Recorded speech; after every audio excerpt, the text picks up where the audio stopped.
नमस्कार दोस्तों, चैनल पर आपका स्वागत है। हमने क्लास 12 की हिस्ट्री की जो सीरीज शुरू की है इंडस वैली पे, आज हम दूसरे पार्ट में ये चैप्टर ख़त्म कर देंगे। साथ में मैं आपको ये भी बता दूं, CUET 2023 के फॉर्म के रिगार्डिंग NTA की तरफ से नोटिफिकेशन आया है। आज शाम से CUET फॉर्म के जो लिंक है वो एक्टिवेट हो जाएंगे और आप सभी लोग फॉर्म को जल्दी से जल्दी भर दें और अपने तैयारी को ज़ोरों शोरों से करते रहिए। तो आज हम इंडस वैली के क्राफ्ट प्रोडक्शन के बारे में पढ़ेंगे, जो कि one of the very important characteristics हैं इंडस वैली सिविलाइजेशन के। जिसमें पहला पॉइंट है, there were many settlements which were known for only craft production center. Indus valley के जो सील्स थे वो ऑलमोस्ट सारे सेटलमेंट्स पर मिले हैं, but there were some factory sites जहां इनको मैन्युफैक्चर किया जाता था। एग्जाम्पल के लिए चानुदारो, नागेश्वर और बालकोट, इन साइड से अपने ये साइट्स जो थे वो अपने बीड मेकिंग और शेल कटिंग फैक्ट्रीज की वजह से जानी जाती थी। ठीक, फिर नेक्स्ट है, craft production include bead making, shell cutting, metal working, seal making and weight making. कई तरह के काम किए जाते थे, जैसे बीड मेकिंग हो गया, शेल कटिंग हो गया, मेटल वर्किंग हो गया, सील मेकिंग हो गया और वेट मेकिंग हो गया। कई तरह के टास्क को परफॉर्म किया जाता था इन चीज़ों को मैन्युफैक्चर करने के लिए। फिर नेक्स्ट क्या है, material like carnelian, jasper, crystal, quartz, steatite way use for the bead making. अब किन किन चीज़ों का इस्तेमाल होता था इनको मैन्युफैक्चर करने के लिए? जैसे कई तरह की चीज़ों का इस्तेमाल होता था बीड मेकिंग, शेल कटिंग वगैरह के लिए। उनमें से ये है, कार्नेलियन हो गया आपका, जैस्पर हो गया, क्रिस्टल, क्वार्ट्ज, स्टेटाइट और इन सभी को इस्तेमाल करके अलग अलग तरीके की चीज़ों को बनाया जाता था। फिर नेक्स्ट क्या है, metal like copper, bronze, gold were also use. इन सभी के साथ साथ कुछ मेटालिक सब्सटेंस भी थे जिनको क्राफ्ट प्रोडक्शन में इस्तेमाल किया जाता था। नेक्स्ट क्या है, Nageshwar and Balakot were the center for the making shell object. दो साइट्स थी, नागेश्वर और बालकोट। ये सेंटर्स थे जहाँ पे शेल मेकिंग का काम होता था, शेल मेकिंग सेंटर्स। ठीक है, ये सारे सेंटर्स आपको याद रखने की ज़रूरत है। ये एग्ज़ाम्स में खास करके पूछता है कि सेल मेकिंग फैक्ट्रीज कहाँ थी और दूसरी बीड मेकिंग फैक्ट्रीज कहाँ पे थी। और बीड मेकिंग फैक्ट्री, जैसा कि मैंने आपको बताया, यहाँ पे चानुधारो जो था ये बीड मेकिंग फैक्ट्री थी, बीड मेकिंग फैक्ट्री। ठीक है, फिर नेक्स्ट पॉइंट क्या है, Harappan potteries were red and black ware. ठीक है, जो हरप्पन पॉटरीज कैरेक्टरिस्टिक फीचर क्या है हरप्पन पॉटरीज की, ये रेड एंड ब्लैक वेयर थी, ब्लैक वेयर। जिसका मतलब है रेड कलर के जो हरप्पन पॉटरीज थी वो पूरी रेड कलर की होती थी, जो पॉटरीज थी पूरी रेड कलर की होती थी। उस पर जो ब्लैक कलर के जो स्ट्रिप्स आप देखते हैं, डिज़ाइन उनके ब्लैक कलर से दिया जाता था। फिर many varieties of potteries were manufactures. Potteries भी जो बनाई जाती थी वो काफ़ी अलग अलग वैराइटीज़ की होती थी। देखिए, अब हम हरप्पन ट्रेड के बारे में डिस्कस करेंगे। फर्स्ट पॉइंट है, variety of material were used for the craft production. देखिए, क्राफ्ट प्रोडक्शन के लिए अलग अलग तरह के मटेरियल्स का यूज़ होता था। जैसे कि हमने अभी प्रीवियस डिस्कस किया, जैस्पर हो गया, स्टेटाइट हो गया, कार्नेलियन हो गया। ये अलग अलग तरीके के कुछ मटेरियल्स थे, रॉ मटेरियल्स थे जिनका इस्तेमाल किया जाता था क्राफ्ट मैन्युफैक्चरिंग के लिए। Somewhere available locally, some of them were procured from the outside. उनमें से कुछ तो लोकली अवेलेबल थे, बट कुछ मटेरियल्स को तो इम्पोर्ट करते थे वो बाहर से। Means Harappan people were indulge in the trade, जैसा कि आप आजकल के कंटेम्प्रेरी वर्ल्ड में देखते हैं। ठीक है, trade was through the barter system. देखिए, आजकल जब आप आज के कंटेम्प्रेरी वर्ल्ड में देखेंगे तो जो ट्रेड होता है वो मनी के थ्रू होता है, मनी के थ्रू मतलब पैसे की लेन देन के थ्रू होता है। बट उस समय पैसा तो था नहीं, कॉइन इन्वेंट नहीं हुआ था। तो जो हरप्पन पीपल थे वो अपने जियोग्राफिकल एरिया के बाहर जाते थे, या with in the geographical area भी आप देखेंगे अपने आसपास के रीजन में वो बार्टर सिस्टम के थ्रू ट्रेड करते थे। मतलब exchange of things for other goods. ठीक है, फिर दे प्रोक्योर्ड, मतलब वो क्या क्या चीज़ें मतलब मंगाते थे। Shell from the Nageshwar and Balakot. ठीक है, वो मतलब कि जब उनको रॉ मटेरियल का यूज़ होता था, जब उनको चाहिए होता था, वो कहाँ से वो चीज़ें मंगाते थे, अब हम उसके बारे में डिस्कस करेंगे। ठीक है, जो सेल था वो नागेश्वर और बालकोट साइड से मंगाते थे, ट्रेड करते थे। और जो लैपिस लजूली है वो शॉर्तुगाई अफ़गानिस्तान से वो ट्रेड करते थे। फिर उसके बाद कार्नेलियन आप देखेंगे वो लोथल से आता था। फिर कॉपर हो गया वो खेतरी माइन से आता था जो कि राजस्थान में था। ठीक है, फिर गोल्ड वो साउथ इंडिया से ट्रेड करते थे। देखिए इस तरह से जो अलग अलग साइट्स थी वो एक दूसरे से जुड़ी हुई थी आपस में ट्रेड के थ्रू। फिर नेक्स्ट का पॉइंट है दे trade using the bullock cart. ठीक है, पिछले लेक्चर में आपने देखा होगा कि टेराकोटा का बुलक कार्ट मिला था, जिससे हमें ये भी मतलब अनुमान लगा सकते हैं कि ट्रांसपोर्टेशन के लिए या कम्युनिकेशन के लिए वो एक दूसरे से इसका बुलक कार्ट का इस्तेमाल करते होंगे। ठीक है, देखिए ये तो हो गया इनलैंड ट्रेड, अभी जो भी हमने डिस्कस किया, जो कि अपने ये आसपास के रिलेटिव साइड से आपस में ट्रेड करते थे। अब हम बात करेंगे डिस्टेंस ट्रेड को भी देखेंगे। ठीक है, डिस्टेंस ट्रेड जो कि अपने ये पूरे सिविलाइजेशन के बाहर जाके ट्रेड करते थे। ठीक है, जिसमें पहला है आर्कियोलॉजिस्ट है found the evidence of trade connection with the outside Harappan region. Archaeologist को एविडेंसेस मिले हैं कि Harappans were involve in the distance trade, अपनी सभ्यता के बाहर जो वो करते थे। फिर सेकंड क्या है, they have found the connection with Oman. ठीक है, Oman and copper were brought from the Oman, इनके कनेक्शन ओमान से भी थे और वहाँ से ये क्या मंगाते थे, कॉपर थे। ठीक है, फिर नेक्स्ट क्या है, distinctive vessels Harappan jar coated with black clay found at the Oman side. Black Harappan jar Oman side पर मिलते हैं जो कि बताते हैं कि they had connection with the Oman. Oman कहाँ है, ओमान अब आपको अरेबियन पेनिनसुला पे मिलता है।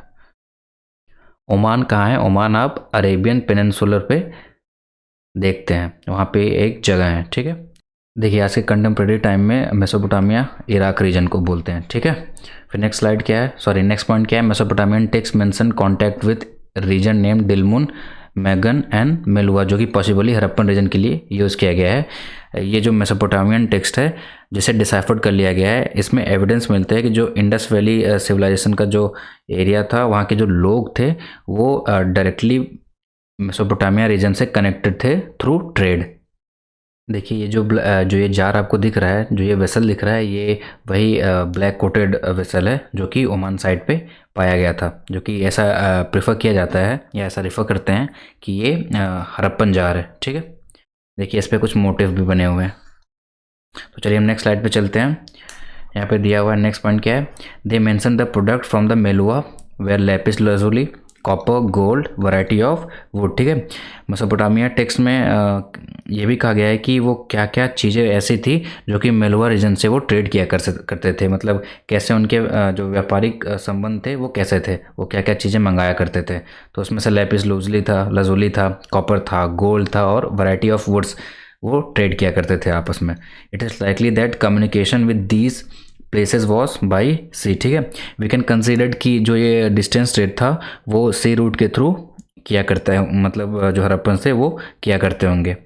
फिर नेक्स्ट क्या है, Mesopotamian text refer to Meluha as the land of seafarers. ठीक है, अब देखिए अब हमको एक कहाँ से रेफरेंस मिलता है कि जो इंडस वैली सिविलाइजेशन के लोग थे वो जो डिस्टेंस ट्रेड था वो सी रूट के थ्रू ही करते होंगे, क्योंकि मेसोपोटामियन टेक्स्ट में ऐसा मेंशन्ड है कि जो मेलुअन्स थे, मेलुअन्स मतलब जिसे एज अ हरप्पन पीपल के लिए यूज़ किया गया। ठीक है, मेलुअन जो है वो हरप्पन लोगों के लिए इस्तेमाल किया गया है।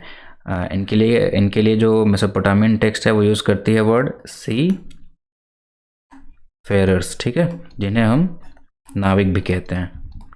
ठीक है, यहाँ से हमको एविडेंस मिलता है कि जो हरप्पन थे वो मे बी बोट का इस्तेमाल करके ट्रेड करने के लिए मेसोपोटामिया तक जाया करते होंगे। ठीक है, नेक्स्ट क्या है, we find depiction of ship and boat on the seal. ठीक है, एक तो सबसे बड़ा एविडेंस जो हमें खासकर इंडस वैली सिविलाइजेशन के बारे में मिलता है, सबसे ज़्यादा मुझे हमें आर्कियोलॉजिकल रिकॉर्ड से मिलते हैं। ठीक है, आर्कियोलॉजिकल रिकॉर्ड्स हमने आज तक जो भी पढ़ा है, जो भी जाना है इंडस वैली सिविलाइजेशन के बारे में, वो सारे आर्कियोलॉजिकल रिकॉर्ड्स के थ्रू ही जाना है। तो ये जो आप ये सील देख रहे हैं, ये इस पे देखिए यहाँ पे एक बोर्ड बना हुआ है। इसी के थ्रू हमें एविडेंस मिलता है, या आर्कियोलॉजिस्ट जो हैं वो कंसिडर करते हैं कि हड़प्पन जो थे, हड़प्पन पीपल जो थे, उन्हें बोर्ड बनाने आता था। वो बोर्ड बना के मेसोपोटामिया में जाते थे ट्रेड करने के लिए। नेक्स्ट क्या है, seals of Mesopotamia found in 2 sites, Mohenjodaro and Kalibangan. देखिए आपस में ट्रेड कनेक्शन थे, इसके हमें एग्जांपल कहाँ मिलते हैं, मतलब इसके एविडेंसेस कहाँ मिलते हैं हमें, मोहनजोदाड़ो में और कालीबंगन में। इसको आप लोग अच्छी तरह से याद करते रहिएगा। क्वेश्चंस में, ये एग्ज़ाम में क्वेश्चन ऐसे लगभग आते रहते हैं कि सेल्स कहाँ पे मिली, सेल्स किस तरह के थे, या इनके ट्रेड कनेक्शंस हड़प्पन्स के किसके किसके साथ थे, और वो कहाँ पे क्या क्या मिला है। ठीक है, नेक्स्ट क्या है, सेल्स वेयर सिलेंड्रिकल टाइप। अब हम मेसोपोटामियंस जो सेल थे वो कैसे थे, सिलेंड्रिकल टाइप में। उनके जो शेप थे वो खासकर सिलेंड्रिकल टाइप में हमें पाए गए हैं। चलिए अब हम नेक्स्ट स्लाइड पे चलते हैं। ठीक है, ये देखिए, ये इंडस वैली के ट्रेड रूट का मैप है। हम इस पर ट्रेड रूट के बारे में डिस्कस करेंगे। ठीक है, इस मैप में हम ये देखेंगे कि इंडस वैली के लोगों का क्या ट्रेड रूट नेटवर्क था। ठीक है, वो 2 तरीके से एक तो ट्रेड करते थे। पहला तो था एक लैंड रूट था। ठीक है, लैंड रूट था। दूसरा क्या था, सी रूट। ठीक है, अब देखिए लैंड रूट के थ्रू ये देखिए, आप मेलुआ रीजन देखिए, जो कि मेसोपोटामियन टेक्स्ट में मेंशन है हड़प्पन रीजन के लिए। एक तो ये लैंड रूट का इस्तेमाल करके ऐसे होते हुए मेसोपोटामिया की तरफ जाते थे। फिर दूसरा क्या हो सकता है कि ये सी रूट का इस्तेमाल करते थे। देखिए ये जो लोथल है, ये डॉकयार्ड साइट है। ये डॉकयार्ड साइट है। यहाँ पे मतलब जो शिप्स थी, शिप्स को लाई जाती थी, और यहाँ पे ट्रेड करने वाला मटेरियल था, और उसको शिप में भर के वो सी रूट के थ्रू मगान की तरफ और दिलमुन की तरफ लेके जाया जाता था। और इस तरह से इनका ट्रेड नेटवर्क एक दूसरे से जुड़ा हुआ था। तो चलिए अब हम नेक्स्ट स्लाइड पे चलते हैं। यहाँ पे हम हड़प्पन सेल्स के बारे में डिस्कस करेंगे। हड़प्पन सेल्स, ठीक है। तो फर्स्ट पॉइंट है, it was used to facilitate a long distance communication. अब कैसे ये फैसिलिटेट करता है लॉन्ग डिस्टेंस कम्युनिकेशन में।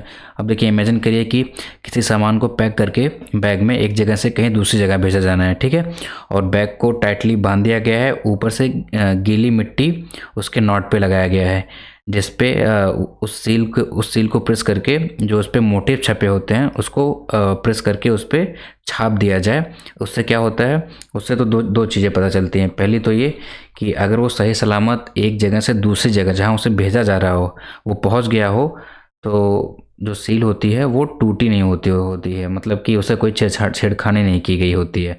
और दूसरी क्या है, दूसरी ये है कि जो सीलिंग थी उससे यह भी पता चलता है कि सेंडर कौन था। ठीक है, वो कहाँ से आया हुआ है। फिर नेक्स्ट क्या है, seals were most of the square और रेक्टेंगुलर। अब देखिए जो सील्स थे उनके शेप के बारे में बात किया गया है। सबसे ज़्यादा तो सील्स जो हैं वो स्क्वायर और रेक्टेंगुलर फॉर्म में मिले हुए हैं। ठीक है, ये हड़प्पन सील्स की बात हो रही है। Few of them were cylindrical and round, साथ ही साथ कुछ हमें सिलेंड्रिकल और राउंड सील्स भी मिले हुए हैं। फिर नेक्स्ट क्या है, seals were made up of the mostly steatite. अब स्टेटाइड क्या है, ये एक तरह का क्ले है। देखिए इससे क्वेश्चंस काफ़ी आते हैं, मतलब ये कभी कभी पूछता है एग्जाम्स में कि जो हड़प्पन सील्स थे वो सबसे ज़्यादा किसके बने हुए थे। तो आप यहाँ पे मेंशन कर दीजिएगा कि ये जो सील्स हैं वो स्टेटाइड के सबसे ज़्यादा बने हुए पाए गए हैं। ठीक है, इस एक तरह का क्ले है। ठीक है, फिर नेक्स्ट क्या है, two silver seals were also found at the Mohenjodaro. Mohenjodaro पे दो सिल्वर सील्स भी पाए गए हैं। ठीक है, नेक्स्ट क्या है, दे कंटेन मोटिव। जो सील्स होते थे उन पे अलग अलग तरीके के मोटिव्स बने हुए होते थे, चाहे वो एनिमल्स के हो या प्लांट्स के हो, दोनों मोटिव बने हुए होते थे। एनिमल्स में जैसे एलिफेंट हो गया, टाइगर हो गया, एंटलोप हो गया, crocodile, hare, humped bull, buffalo, rhinoceros, one horn mythical animal जो कि यूनिकॉर्न था। ठीक है, ये मिथिकल एनिमल था। इसके एविडेंसेस नहीं मिले हैं कि ये एक्चुअली में एग्जिस्ट करता था या नहीं। ठीक है, फिर नेक्स्ट क्या है, most of the seals have inscriptions with motive and some have only inscriptions. जो सील्स होते थे सबसे खास बात उनकी क्या होती थी, उनमें इंस्क्रिप्शंस होते थे। ठीक है, इंस्क्रिप्शंस होते थे और उस पर मोटिव भी होता था, मतलब प्लांट और एनिमल्स जो भी होते थे उनकी पिक्चर डिपिक्ट की जाती थी। बट कुछ कुछ ऐसे सील्स थे जिस पे सिर्फ इंस्क्रिप्शन ही पाएंगे, उस पर कोई मोटिव नहीं, उस पर कोई पिक्चर डिपिक्ट नहीं किया गया होता है। देखिए यहाँ मैंने कुछ सील्स की फ़ोटोज़ लगा रखी है, जिसमें ये आप देख रहे हैं, ये यूनिकॉर्न है, ये यूनिकॉर्न का सील। अब यहाँ पे देखिए, यहाँ पे कुछ इंस्क्राइब्ड किया गया है, ठीक है, इंस्क्राइब किया गया है। बट आर्कियोलॉजिस्ट जो हैं वो अभी इन्हें डिसाइफर नहीं कर पाए हैं कि ये क्या लिखा हुआ है। और नेक्स्ट जो है ये है पशुपतिनाथ, ये पशुपतिनाथ का सील है। इनके आसपास देखिए आप, ये एनिमल्स बने हुए हैं, 1 2 3 4 एनिमल्स है, और 2 आप देखेंगे जिस पे ये बैठे हुए हैं यहाँ पे है, ठीक है। और यहाँ पे भी आप देखेंगे कुछ यहाँ पे इंस्क्राइब किया गया है। फिर नेक्स्ट क्या है, नेक्स्ट सील किसके, ये इसमें देखेंगे कि आप यहाँ पे एलिफेंट है, और यहाँ पे भी कुछ इंस्क्रिप्शंस बने हुए हैं, ठीक है, कुछ लिखा हुआ है इस पर। तो चलिए अब नेक्स्ट स्लाइड पे चलते हैं, ठीक है। अब हम हड़प्पन स्क्रिप्ट के बारे में डिस्कस करेंगे, जो कि अनडिसाइफर्ड है, ठीक है, जिन्हें अभी पढ़ा नहीं गया है। पहला क्या है, total 3700 inscribed object have been found. Total 3700 ऐसे ऑब्जेक्ट हैं जिसपे कुछ ना कुछ लिखा हुआ है, ठीक है। Most of them are on seal, some of them on copper tablet, pottery and the object. सबसे ज़्यादा जो इंस्क्राइब्ड ऑब्जेक्ट हैं वो सील्स हैं जिसपे कुछ ना कुछ लिखा हुआ है। उसके बाद कॉपर टैबलेट्स, पॉटरीज और अदर ऑब्जेक्ट्स भी हैं जिसपे कुछ ना कुछ लिखा ही हुआ है। Most inscriptions are short with average of 5 sign, ठीक है। और सबसे शॉर्ट जो इंस्क्रिप्शंस हैं उसमें 5 साइंस है, और जो सबसे लंबा इंस्क्रिप्शन है उसमें 26 साइन है। और there are total 4500 basic signs, ठीक है। ये टोटल नंबर ऑफ साइन है वो 4500 है हड़प्पन लैंग्वेज में, ठीक है। फिर नेक्स्ट क्या है, अब हम हड़प्पन वेट के बारे में डिस्कस करेंगे कि कैसे उनका मेजरमेंट सिस्टम वर्क करता था। देखिए जो फर्स्ट पॉइंट है, Harappan weight and measurement were cubical and the spherical shape, ठीक है। जो हड़प्पन वेट का जो शेप था वो क्यूबिकल और स्फेरिकल शेप में हुआ करता था विथ नो मार्किंग। देखिए नो मार्किंग का मतलब है, आजकल के जब कंटेम्प्रेरी टाइम है, जब आप शॉप पे जाते हैं तो जो क्यूबिकल जो उनके वेट्स होते हैं उस पर कुछ ना कुछ मेंशन किया गया होता है, 1 kg और 2 kg। बट उस टाइम के जो वेइंग सिस्टम थे उस पर किसी भी तरह की मार्किंग नहीं होती थी।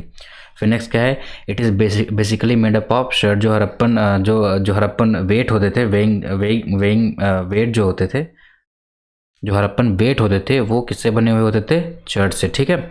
जब भी एग्जाम में ऐसा कुछ क्वेश्चन आता है कि हड़प्पन वेट किससे बने हुए होते थे, तो आप शर्ट को ही मेंशन करेंगे, क्योंकि ज़्यादातर अमाउंट में ये इसी के बने हुए होते थे। Also chalcedony and the black stone और चेल्सिडोनी का भी इस्तेमाल किया जाता था, ठीक है। Accuracy all over Harappan culture is remarkable. चीज़ों को बनाने में जो हड़प्पन वेट को बनाने में जो उनकी एक्यूरेसी थी वो काफ़ी ही बेहतरीन थी, ठीक है। The system is binary in the smaller wait.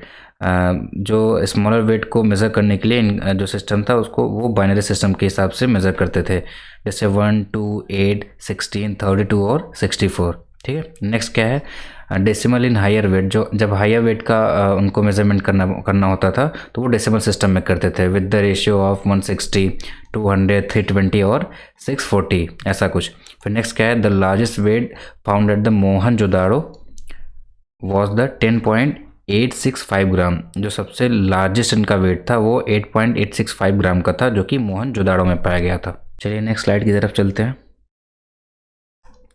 अब यहाँ पे हम हड़प्पा रिलीजन के बारे में डिस्कस करेंगे कि वो क्या क्या रिलीजियस प्रैक्टिस फॉलो करते थे, ठीक है। पहला है terracotta figurine of women heavily jewelled regarded as the mother goddess. एक टेराकोटा फिगरिन मिला है मोहनजोदाड़ो में, जिनको वो एज अ मदर गॉडेस के रूप में पूजा करते थे, ठीक है। सेकंड क्या है, mother goddess is associated with the fertility and maternity. देखिए जो इंडस वैली सिविलाइजेशन है, जो IBC है, वो एक एग्रीकल्चर बेस्ड इकॉनमी थी। तो आप रिलेट कर सकते हैं कि वो धरती माँ को एसोसिएट करते थे एज अ फर्टिलिटी से और मैटरनिटी से, जहाँ से उन्हें अनाज मिलता था वो उसकी पूजा बना के वो उनकी मूर्ति बना के उनकी पूजा करते थे, ठीक है। नेक्स्ट क्या है, फाउंड इन द मोहनजोदाड़ो। ये मदर गॉडेस की मूर्ति जो है वो मोहनजोदाड़ो में मिला हुआ है, और वो किससे बना हुआ है, वो टेराकोटा का बना हुआ है, ठीक है। टेराकोटा। ये आपको याद रखने की ज़रूरत है। जो मदर गॉडेस की जो फिगरीन है ये हमेशा पूछता है, ये क्वेश्चंस आ जाते हैं कि ये किससे बने हुए थे, तो आपको याद रखने की ज़रूरत है कि मदर गॉडेस का जो फिगरीन है वो टेराकोटा का बना हुआ है और वह मोहनजोदाड़ो में पाया गया था। ठीक है, नेक्स्ट क्या है? नेक्स्ट है वर्शिप ऑफ मेल गॉड। साथ ही साल मेल गॉड की भी पूजा की जाती थी। Steatite seal at Mohenjodaro referred as Pashupati seal. एक स्टेटाइड क्या है? ये भी एक तरह का क्ले है। ठीक है, ये मोहनजोदाड़ो में पाया गया है एक सील के ऊपर, पशुपति सील जिसको कहा जाता है। ठीक है, नेक्स्ट क्या है? Male figure with buffalo horn. अब उस सील के बारे में कुछ बताया गया है कि जो सील है एक उसमें मेल फिगर है जिसके सर पे आप देखेंगे एक बुफेलो मतलब जो भैंस होती है उन्हीं की उसी की सींग निकली हुई है उनके सर के ऊपर, ऐसा ही कुछ डिपिक्ट किया गया है, जो कि बैठे हुए हैं ऑन द डायस, जो कि एक पत्थर पे बैठे हुए हैं विथ लेग बेंड। आप देखेंगे कि वो योगिक पोस्चर में बैठे हुए हैं। ठीक है, his arms are adorn with bangle. जो उनके आर्म्स है पूरे बैंगल से भरे हुए हैं। Hand rested highly on the knee. ठीक है, देखिए जब आप योगा के पोस्चर में बैठते हैं तो आपके जो दोनों हाथ होके हैं वो नीज पे आते हैं। ठीक है, तो कुछ ऐसे ही पोस्चर में उनको डिपिक्ट किया गया है, उनको दिखाया गया है। Flank by the 4 animals. जो ये पशुपति सील है वो 4 तरह के एनिमल्स के आसपास घिरे हुए हैं। ठीक है, सबसे पहला तो क्या है? एलिफेंट है, दूसरा है राइनासोरस, फिर तीसरा है वाटर बफेलो, फिर चौथा है टाइगर। ठीक है, इनसे भी क्वेश्चन आता है कि जो पशुपति सील मोहनजोदाड़ो में मिला हुआ है उस सील में किस किस एनिमल को डिपिक्ट किया गया है, ये कभी कभी क्वेश्चन इससे आ जाते हैं, तो इस चीज़ को भी आप याद रखिएगा। ठीक है, फिर नेक्स्ट क्या है? Seals examine to reconstruct the religious belief and depict nature worship. देखिए कुछ ऐसे भी सील्स है जिसपे एनिमल्स और प्लांट्स मोटिव पाए गए हैं, तो जो कि ये भी डिपिक्ट करते थे। आर्कियोलॉजिस्ट ने ये भी पता करने की कोशिश की है कि हो सकता है या मे बी वो नेचर वर्शिपर हो। ठीक है, जहाँ से पता चलता है कि वो नेचर वर्शिपर हो, वो नेचर की पूजा करते थे, प्रकृति की पूजा करते थे। ये देखिए यहाँ पे एक आप सील देखेंगे, ये आप देखेंगे कि ये यूनिकॉर्न है जो कि 2 तरफ से निकला हुआ है और बीच में आप ये पीपल का वो देखते हैं डिपिक्शन है, मतलब ये पीपल के पत्ते हैं। ठीक है, फिर नेक्स्ट क्या है? Some animal such as 1 horned animal unicorn. ठीक है, एक ऐसे भी जानवर का हमें एविडेंस मतलब सील्स पे उसका हमें एविडेंस मिला है कि हो सकता है वो भी एग्जिस्ट करता हो, बट इन रियलिटी उसके ऐसे कुछ बोन्स या कुछ रिमेन्स नहीं मिले हैं जो कि हमें पोर्ट्रे करता है कि यूनिकॉर्न एक्चुअल में एग्जिस्ट करता था। ठीक है, नेक्स्ट क्या है? Harappan was the worshipper of male and female creative energy in the form of stone icon lingas and yonis. जो हरप्पन पीपल थे वो लिंगास और योनिस की भी जो मेल और फीमेल ऑर्गन होते हैं, फर्टिलिटी ऑर्गन होते हैं, उनकी भी वो पूजा करते थे। ठीक है, नेक्स्ट क्या है? Great bath eight Mohenjodaro and fire altars were also use for the religious purpose. ठीक है, देखिए जो ग्रेट बाथ है, जो मोहनजोदाड़ो का आप ग्रेट बाथ जिसके बारे में हमने प्रीवियसली वीडियो में डिस्कस किया था कि वो किसी रिचुअल के लिए यूज़ करता था, मे बी वो यूज़ करते होंगे। तो जो ग्रेट बाथ था वो भी रिलीजियस पर्पस के लिए यूज़ होता था। और जो फायर अल्टर है, ठीक है, इसका भी हमें एग्जांपल मिला है या इनका भी एविडेंस मिला है कि ये रिलीजियस पर्पस के लिए यूज़ होते होंगे। यहाँ देखिए आप कुछ सील्स के एग्जांपल देखेंगे। ये पशुपतिनाथ का सील है और फिर उसके बाद ये मदर गॉडेस है और फिर मैंने आपको यहाँ पे बताया ये पीपल का लीफ है और यहाँ पे 1 सिंगल हॉर्न जो यूनिकॉर्न के फिगरिन डिपिक्ट किए गए हैं वो यहाँ पे है। ठीक है, फिर हम चलते हैं नेक्स्ट स्लाइड में। अब हम यहाँ पे देखेंगे कि बरियल प्रैक्टिस के बारे में। जो इंडस वैली सिविलाइजेशंस के जो लोग थे, जब किसी की मृत्यु होती थी वो उनकी बॉडी के साथ क्या करते थे, वो किस तरह से उनका क्रीमेशन किया करते थे। आप मॉडर्न वर्ल्ड में देखेंगे तो अलग अलग रिलीजन में अलग अलग रिचुअल्स होते हैं बॉडी को दफनाने के लिए। जैसे हिंदू में आप देखते हैं कि बॉडी को जलाई जाती है, फिर मुस्लिम में क्या करते हैं, बॉडी को वो दफनाते हैं किसी पर्टिकुलर एरिया में। तो अलग अलग तरीके के रिचुअल्स हैं। तो हम हड़प्पन में जानने की कोशिश करेंगे, हड़प्पन सिविलाइजेशन में वो किस तरह से क्रीमेशन को फॉलो किया करते थे। देखिए ये फ़ोटो मुझे मिली तो मुझे लगा आप लोगों के लिए लगा लेना चाहिए ताकि आप लोग को पढ़ने में थोड़ा सा इंटरेस्टिंग भी लगे और मज़ा भी आए। ठीक है, तो देखिए टाइप्स ऑफ हम बरियल्स के बारे में जानेंगे। सबसे पहला है एक्सटेंडेड बरियल्स, ठीक है। ये काफ़ी अलग अलग तरह के बरियल्स प्रैक्टिसेस को फॉलो किया करते थे। हमें ओवरऑल इंडस वैली सिविलाइजेशन के साइट्स पे मिली हुई हैं, ठीक है। ये किसी एक तरीके के बरियल प्रैक्टिस को नहीं इस्तेमाल करते थे, ठीक है। पहला तो एक्सटेंडेड बरियल है, फिर दूसरा क्या है फ्रैक्शनल बरियल्स है, ठीक है।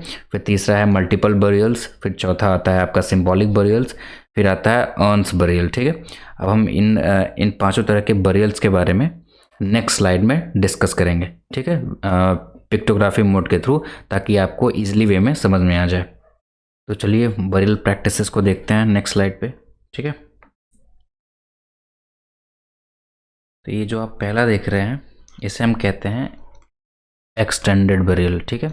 एक्सटेंडेड बरियल, एक्सटेंडेड बरियल्स में क्या होता है, जो बॉडी की पोजीशन होती है वो नॉर्थ से साउथ की तरफ लिटाई जाती है और बॉडी पूरी स्ट्रेट होती है एकदम, ठीक है। बॉडी पूरी स्ट्रेट इस तरह होती है, जिसको हम एक्सटेंडेड बरियल कहते हैं। और साथ ही में आप देखेंगे कुछ ग्रेव गुड्स भी रखे जाते हैं, जिसका मतलब ये था कि जो इंडस वैली सिविलाइजेशन के लोग थे वो आफ्टर लाइफ में भी विश्वास किया करते थे, ठीक है। फिर आप नेक्स्ट देखेंगे, नेक्स्ट है ये सिम्बॉलिक बरियल, ठीक है। अब सिंबॉलिक बरियल क्या होते थे, सिंबॉलिक बरियल वो होते थे कि whose physical remains are not found, ठीक है। जिन कुछ ऐसी बॉडीज़ थी जिनके फिजिकल रिमेन्स नहीं पाए गए थे, तो उनके ऑनर में मतलब उनको श्रद्धांजलि देने के लिए ऐसे कुछ पॉट्स या और उनके साथ कुछ गुड्स मतलब जो ग्रेव गुड्स होते थे वो मिट्टी में दफना दिए जाते थे। ऐसे बरियल्स को हम सिंबॉलिक बरियल प्रेफर करते थे या कहते थे। फिर नेक्स्ट जो आता है वो आपका आएगा फ्रैक्शनल बरियल, ठीक है। अब फ्रैक्शनल बरियल क्या होता है, फ्रैक्शनल बरियल वो थे जिनके जो जिनकी बॉडी को थोड़ा अलग रखते थे, जब उनके बॉडी के ऊपर के जितने भी जो मसल्स होते थे बाकी चीज़ों को बर्ड्स या कोई भी जानवर खा लेता था। जो बचे हुए रिमेन्स होते थे इनके बॉडी पार्ट्स जैसे कि बोन्स हो गए, उनको पॉटरीज वगैरह में करके या ग्रेव गुड्स के साथ उनको क्या कहते हैं मतलब सॉइल में दफना दिया जाता था। ऐसे को हम फ्रैक्शनल बरियल कहते हैं। फिर ये नेक्स्ट आप देखते हैं, इन्हें हम कहते हैं मल्टीपल बरियल, ठीक है। मल्टीपल बरियल क्या होता है, मल्टीपल बरियल मतलब होता है कि जब किसी बरियल में एक से ज़्यादा लोगों को दफनाया जाता था उनको हम मल्टीपल बरियल कहते थे, ठीक है। और उनके साथ कुछ ग्रेव गुड्स भी हुआ करता था, ठीक है। आप एक चीज़ ध्यान में रखिएगा कि जो इंडस वैली सिविलाइजेशन के लोग थे उन्हें आफ्टर लाइफ में बहुत ही ज़्यादा ट्रस्ट हुआ करता था, इसलिए किसी भी तरह के जो बरियल प्रैक्टिस होती थी उसमें वो लोग हमेशा ही ग्रेव गुड को रखा करते थे, उनको दफना दिया करते थे बॉडी के साथ सॉइल में। फिर एक नेक्स्ट आप देखेंगे एक बरियल प्रैक्टिस और भी थी, अर्न्स बरियल प्रैक्टिस, ठीक है। अर्न्स बरियल प्रैक्टिस किसे कहते हैं, जो पॉटरी होती थी, ठीक है, पॉटरी वेसल्स होती थी उन्हें एज अ ग्रेव यूज़ करते थे, उनके एशेस और बोन्स को दफनाने के लिए, ठीक है। तो ये 5 तरह के हमने बरियल प्रैक्टिसेस देखे जो कि पूरे इंडस वैली सिविलाइजेशन में हमें मिला हुआ है। नेक्स्ट स्लाइड में हमारा जो टॉपिक है वो है एंशिएंट अथॉरिटी, मतलब हम जानने की कोशिश करेंगे जो इंडस वैली सिविलाइजेशन में किसी भी तरह की पॉलिटिकल अथॉरिटी थी भी या नहीं। तो हम देखेंगे कि पहला पॉइंट इसमें है indication of complex decision being taken and implemented in the Harappan society, जिसका मतलब है देखिए आपने अभी तक जो भी पढ़ा है हड़प्पन आर्किटेक्चर के बारे में, उनके अर्बन प्लानिंग के बारे में और ब्रिक्स के बारे में, वेट के बारे में, ये जिस तरह की यूनिफॉर्मिटी हमें पूरे इंडस वैली सिविलाइजेशन में मिला है, तो इससे आर्कियोलॉजिस्ट ने क्या पता लगाया है, उन्होंने ये पता लगाया है कि हो सकता है किसी भी तरह की कोई पॉलिटिकल अथॉरिटी रही होगी जो इतने बड़े सिविलाइजेशन को कंट्रोल में रखती होगी, ठीक है। फिर थर्ड पॉइंट क्या है, bricks were of uniform ratio. देखिए जो ब्रिक्स थे पूरे इंडस वैली सिविलाइजेशन में ये पूरे यूनिफॉर्म रेशियो में थे, मतलब इनके जो साइज़ थे, इनके जो लेंथ थे वो एक ही तरह के थे। Throughout region from Jammu and Gujarat, ठीक है। फिर नेक्स्ट क्या है, सेटलमेंट वे स्ट्रेटेजिकली सेटअप, जो भी सेटलमेंट थे, चाहे आप लोअर टाउन और सिटाडेल की बात करें, ये आप बेसिकली ये आप पूरे इंडस वैली सिविलाइजेशन में इसी तरह के आप सेटलमेंट्स देखेंगे, ठीक है। फिर नेक्स्ट क्या है, हु ऑर्गेनाइज दिस एक्टिविटीज़। अब देखिए क्वेश्चन आता है ना कि इतने बड़े सेटलमेंट को इतने यूनिफॉर्म तरीके से जो चलाया जा रहा था, इसे मतलब कौन ऑर्गेनाइज कर रहा होगा, ये किस तरीके से इतना प्रॉपरली फंक्शन कर रहा था, ठीक है। फिर नेक्स्ट क्या है, archaeological record provide no depiction of centre of power in the Harappan culture.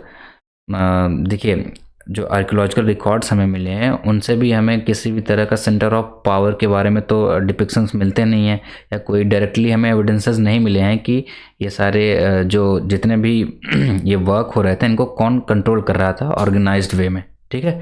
Next क्या है, stone statue known as the priest king found in the Mohenjodaro. देखिए मोहनजोदाड़ो में एक ये प्रीस्ट किंग का स्टैचू हमें पाया गया, हमें मिला है, मतलब आर्कियोलॉजिस्ट को मिला है, जिससे वो डिपिक्ट करते थे कि मे भी ये वहाँ का रूलर रहा हो। अब उन्होंने ऐसा इसलिए भी प्रेडिक्ट किया क्योंकि इसी के पैरेलल में आप मेसोपोटामियन सिविलाइजेशन भी देखेंगे जहाँ पे प्रीस्ट किंग का कॉन्सेप्ट था। तो आर्कियोलॉजिस्ट ये प्रेडिक्ट करते हैं, ऐसा सोचते हैं कि मे बी यहाँ पे भी प्रीस्ट किंग का कॉन्सेप्ट रहा हो जो कि यहाँ पे रूल कर रहा हो, ठीक है।